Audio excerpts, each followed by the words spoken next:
ఇంట్లో చాలా రోజులకి ముద్దపప్పు చేశాను. ముద్దపప్పే కదా, ఇది ఒక రెసిపీ, దీనికి ఒక వీడియో అంటారా?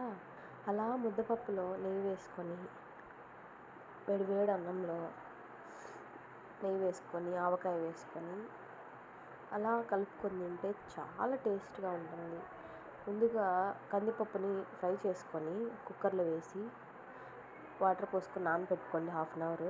తర్వాత తెల్లగడ్డలు, దీనికి తెల్లగడ్డ చాలా ఇంపార్టెంట్, ఎందుకంటే తెల్లగడ్డ హెల్త్కి మంచిది. అలాగే ముద్దపప్పులో టేస్ట్గా కూడా ఉంటుంది. చూడండి ఒలిచేసాను. కుక్కర్లో వేసుకొని 1 స్పూన్ సాల్ట్ వేసుకొని 1/2 టీ స్పూన్ పసుపు వేసుకొని బాగా కలబెట్టి విజిల్ పెట్టేసి ఒక 3 విజిల్స్ వచ్చే వరకు పెట్టండి. చిన్న ఆనియన్స్ చిన్న చిన్నగా కట్ చేసుకోవాలి తిరగమాతకి. తర్వాత ప్యాన్ పెట్టుకొని 2 స్పూన్స్ నెయ్యి వేసుకొని జీలకర్ర, ఇంగువ పొడి, ఆవాలు, కరివేపాకు, ఇంగువ పొడి,